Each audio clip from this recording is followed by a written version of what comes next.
안녕하십니까.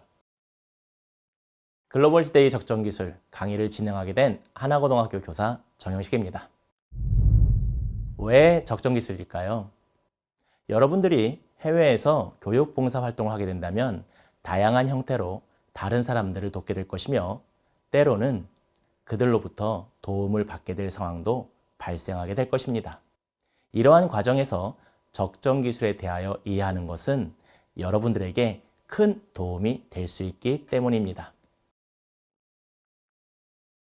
이번 차시에서는 적정기술의 개념에 대하여 알아볼 것입니다. 조금 더 구체적으로는 적정기술이 무엇인지와 적정기술의 역사를 살펴보고 마지막으로 우리나라에서의 적정기술에 대하여 살펴보겠습니다. 다음 차시에서는 적정기술의 사례에 대하여 알아볼 것입니다. 조금 더 구체적으로는 적정기술의 사례와 적정기술의 조건, 주의할 점에 대하여 살펴보게 될 것입니다. 이를 통하여 여러분들은 보다 효율적으로 다른 사람들을 도울 수 있게 될 것입니다. 또 글로벌 시대의 키워드인 적정기술의 개념을 활용하여 다양한 아이디어를 펼칠 수 있을 것입니다. 적정기술이란 무슨 뜻일까요? 우리는 먼저 적정이라는 말에 대하여 살펴봅시다. 이를 위하여 비슷한 다음과 같은 여러 말의 의미를 살펴보겠습니다.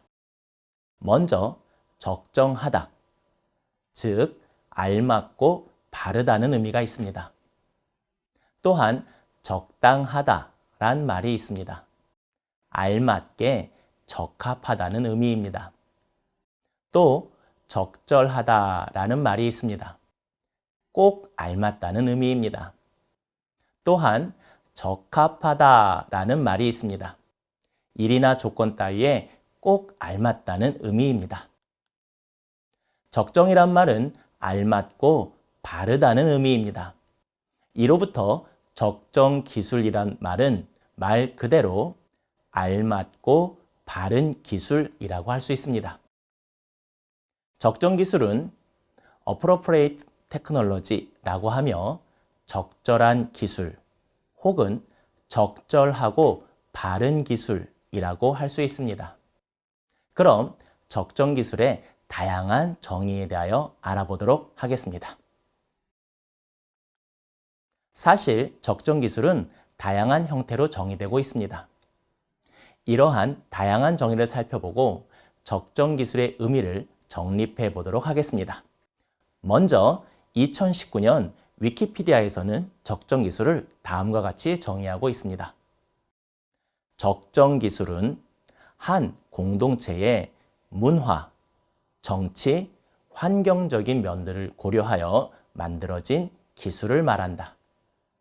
적정기술을 지지하는 사람들은 적정기술이 대세를 이룬 기술보다 더 적은 자원을 사용하며 유지하기 더 쉽고 환경에 더 적은 영향을 미친다고 주장한다. 적정기술이란 단어는 개발도상국들 아니면 이미 산업화된 국가들의 소외된 교외 지역들에 알맞은 단순한 기술을 의미하는데 보통 이 단어가 이용되는 기술들은 자본집약적 기술이라기보다는 대부분 노동집약적 기술이다. 실제 적정기술은 특정한 지역에서 효율적으로 원하는 결과를 얻을 수 있게 하는 가장 단순한 수준의 기술을 말한다. 또한 미국 국립적정기술센터에서는 다음과 같이 정의하고 있습니다. 적정기술은 활용되는 상황에 비추어 비용과 규모면에서 적합한 도구 또는 전략을 말한다. 네이버의 21세기 교양과 기술과 사회에서는 다음과 같이 정의하고 있습니다. 적정기술은 그 기술이 사용되는 사회 공동체의 정치적, 문화적, 환경적 조건을 고려해 해당 지역에서 지속적인 생산과 소비가 가능하도록 만들어진 기술로 인간의 삶의 질을 궁극적으로 향상시킬 수 있는 기술을 말한다. 또한 창의융합 프로젝트 아이디어북에서는 다음과 같이 정의하고 있습니다. 적정기술은 주로 개발도상국 지역의 문화적, 정치적, 환경적 면들을 고려하여 삶의 질 향상과 빈곤 퇴치 등을 위해 적용되는 기술로 첨단 기술과 하위 기술의 중간 정도 기술이라 해서 중간 기술이나 대안기술, 국경 없는 과학기술 등으로 일컬어진다. 또한 2009년 한밭대에서 있었던 적정기술 워크숍에서는 다음과 같이 정의하고 있습니다. 적정기술은 고액의 투자가 필요하지 않고 에너지 사용이 적으며 누구나 쉽게 배워서 쓸 수 있고 현지에서 나는 원재료를 쓰고 소규모의 사람들이 모여서 제품 생산이 가능한 기술이다. 또한 다양한 기관과 학자들이 적정기술에 대하여 정의하고 있습니다. 나눔과 기술 단체에서는 적정기술을 다음과 같이 정의하고 있습니다. 적정기술은 인간 사회의 환경, 윤리, 도덕, 문화, 사회, 정치, 경제 등 다양한 측면을 고려하여 인간의 삶의 질을 향상시킬 수 있는 기술을 말한다. 박환스 교수는 적정기술을 다음과 같이 정의하고 있습니다. 적정기술은 인간의 기본적 필요에 긍정적 영향을 줄 수 있는 모든 종류의 기술을 말한다. 우리나라의 홍성욱 교수 등은 적정기술을 다음과 같이 정의하고 있습니다.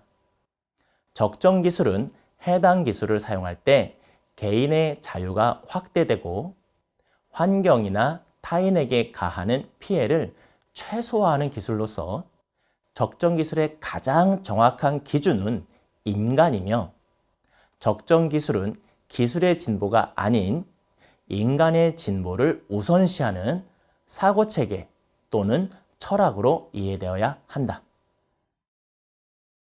이와 같이 다양하게 정의되는 적정기술을 우리는 다음과 같이 정의할 수 있습니다. 적정기술이란 주로 개발도상국 지역의 문화, 정치, 환경적인 면들을 고려하여 삶의 질 향상과 빈곤 퇴치 등을 위해 해당 지역에서 지속적인 생산과 소비가 가능하도록 만들어진 기술이다. 그럼 이러한 적정기술의 개념은 어떻게 형성되었는지 적정기술의 역사에 대하여 간단히 살펴보도록 하겠습니다.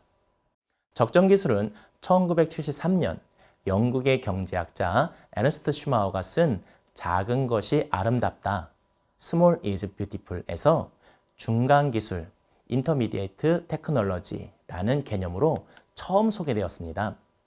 첨단 기술과 토속 기술의 중간에 위치한다는 의미로 쓰인 중간기술은 그것이 사용되는 현지 사람들의 직접적인 필요를 채우는 기술, 지역에서 생산되는 재료를 기반으로 하는 값싼 기술, 전문가가 아니더라도 손쉽게 활용될 수 있는 기술을 뜻했습니다. 적정기술은 중간기술, 대안기술이라는 단어와 혼용되어 사용되었으나 지금은 적정기술로 용어가 정립되어 왔습니다. 이와 같은 슈마우의 개념은 간디로부터 비롯되었다고 볼 수 있습니다. 비폭력 무저항운동의 창시자인 간디는 물레를 통한 전통적인 방식의 천짜기를 통해 처음으로 적정기술의 상징적인 행동을 전 세계에 보였고 슈마우는 바로 간디의 이러한 행동에 영향을 받았습니다. 그는 자신의 철학이 사람들의 삶을 실제적이고 지속적으로 향상시킬 수 있다는 것을 알리기 위해서 1966년 중간기술 개발 집단, 즉 Intermediate Technology Development Group, 일명 ITDG를 영국에 설립하게 됩니다. 이후 1973년 슈마우는 적정기술의 기념비적인 저서 작은 것이 아름답다를 출간하게 됩니다. 슈마우는 이 책에서 저개발 국가의 토착 기술보다는 훨씬 우수하지만 선진국의 거대 기술에 비해서는 값싸고 소박한 중간 기술이라는 개념을 선보였던 것입니다.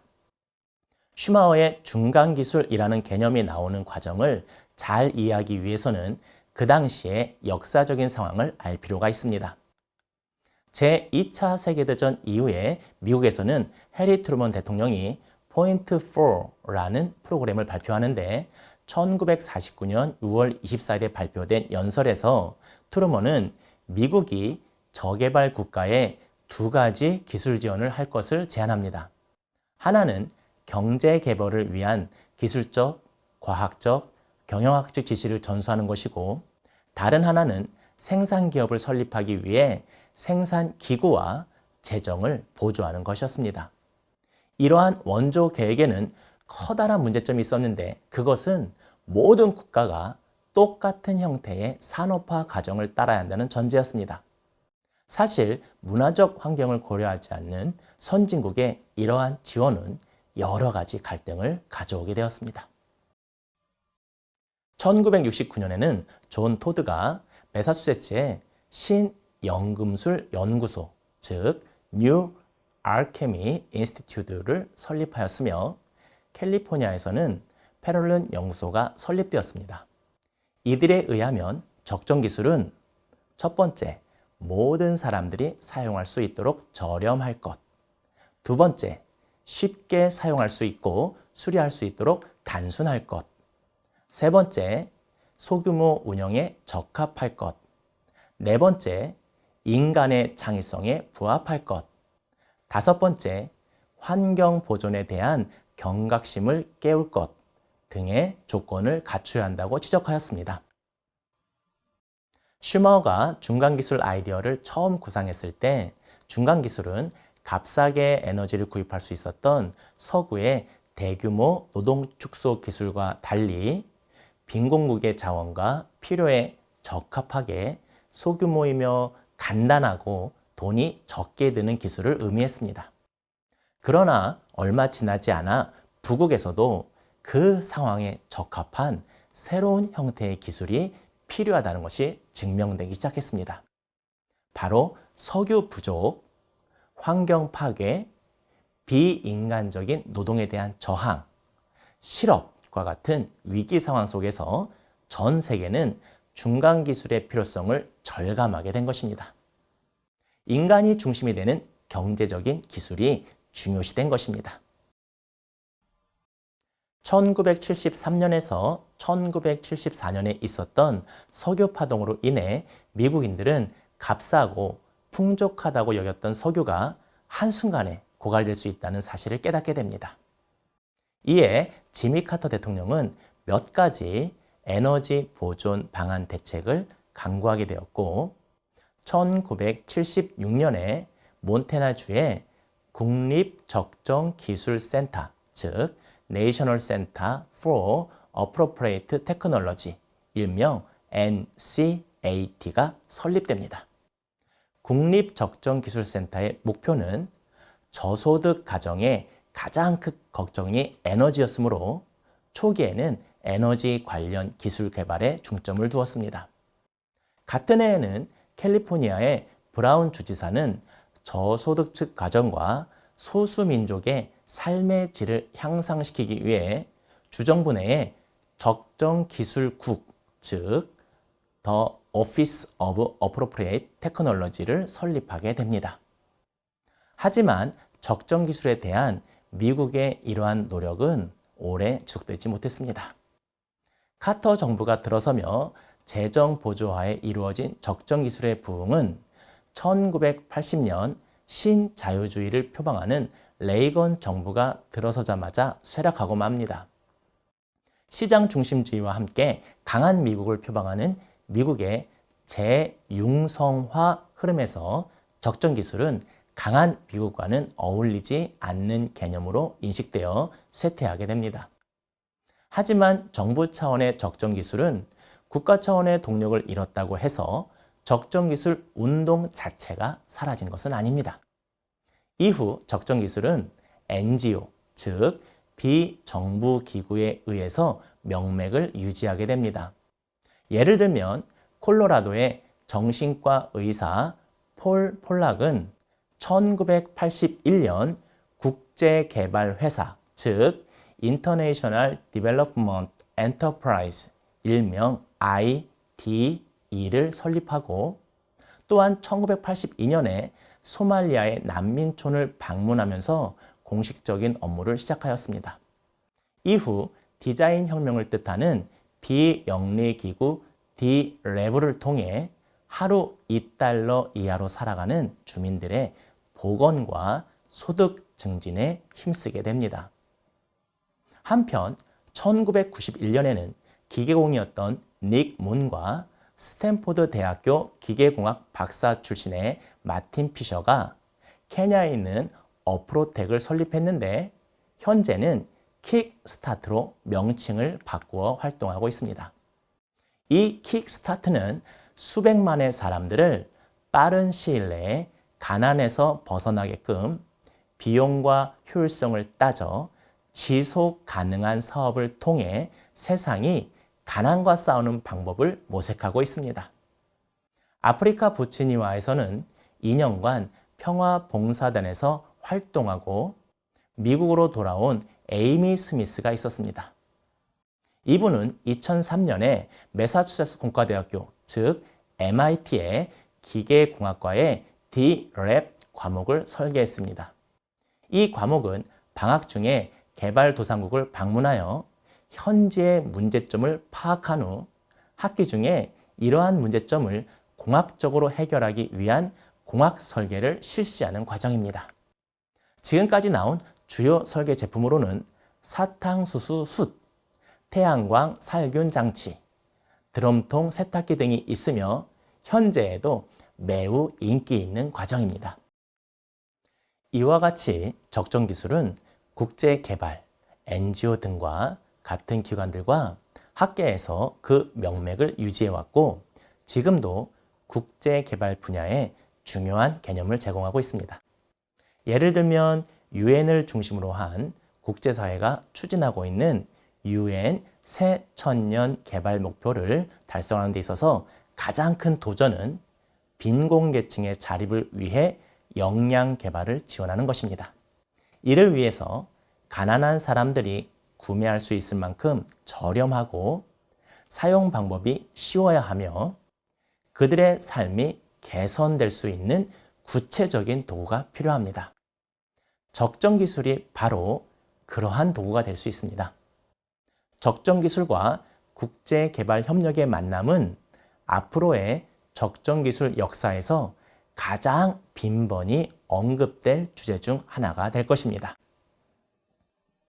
한국은 적정기술의 역사가 길지는 않지만 한국에도 적정기술에 대한 선구적인 개척자들이 존재합니다. 그 중에서 대한민국 적정기술 제1호 제품이라 할 수 있는 G-Saver를 개발한 국립 캄보디아 기술대학교의 김만갑 교수가 있습니다. 한국 적정기술의 개척자로 불리우는 김만갑 교수는 몽골 국립과학기술대학교 건축대학 종신교수와 라오스 국립과학기술대학교 교수로 재직하고 있습니다. 그는 원래 도시개발공사의 탄탄한 공무원 신분으로 남부러울 것 없는 안정된 생활을 누리고 있었습니다. 그러던 중 기독교 선교 봉사단체를 통해 단기 봉사 활동을 위해 몽골에 가게 되었고 국립몽골 과학기술대학교에서 건축학 강의를 맡게 되었습니다. 원래는 단기간 봉사활동을 계획했으나 한국에서 봉사활동을 떠날 준비를 하며 사기를 당하는 바람에 하염없이 몽골에 체류해야 하는 기구한 운명에 놓이게 됩니다. 이러한 어려운 상황 속에서 한겨울 몽골의 서민들이 겪어야 하는 한파를 직접 경험하게 됩니다. 몽골의 겨울은 영하 30도까지 내려갈 정도로 무척 매서운데 일반 서민들이 거주하는 천막 형태의 게르는 외부의 한기를 막거나 내부의 온기를 유지하는 데 한계가 있었습니다. 그래서 게르 내부에서 난로를 피우기 위한 연료비 지출만 한 달 생활비의 절반 가까운 상황이었습니다. 이러한 상황에서 김만각 교수는 많은 시행착오 끝에 난로 용기와 내부에 열을 오랫동안 간직할 수 있는 추결기, 즉 G-Saver를 개발하게 됩니다. 이 결과 난방비를 절반 이하로 만들었고 연료 사용량을 40% 이상 감소시켰고 난방 시 발생하던 매연 발생을 줄여 몽골 정부로부터 인정받게 됩니다. 이후 김 교수는 몽골을 떠나 캄보디아에서 활동하며 물 부족 국가인 캄보디아에서도 소형 정수 필터 W-Saver를 개발했습니다. 이후 김만각 교수는 캄보디아에 머물면서 적정기술 거점센터를 추진했고 이 거점센터가 바로 우리나라 적정과학기술거점센터 1호가 됩니다. 우리나라 적정과학기술거점센터는 미래창조과학부에서 지원하는 사업입니다. 현재 제1호 센터는 캄보디아에 있습니다. 제2호는 라오스에 있고 제3호는 네팔에 있습니다. 제1호 적정과학기술거점센터는 김만각 교수님의 노력으로 캄보디아에 세워졌습니다. 제2호 적정과학기술거점센터는 라오스 북부 수파노봉 대학교에 있습니다. 이곳에서 사단법인 나눔과 기술과 한국연구재단에서 파견한 우리나라 교수진과 연구진이 활동 중입니다.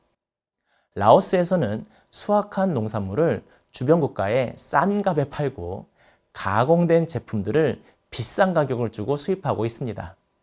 센터의 목표는 적정 기술을 통하여 지역 주민이 직접 농산물을 가공하도록 돕고 있습니다.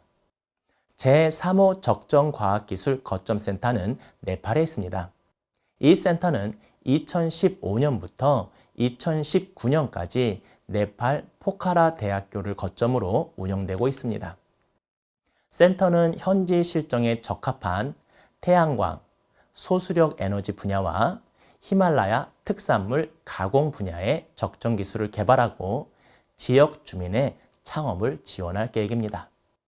제4호 적정과학기술거점센터는 탄자니아에 있습니다.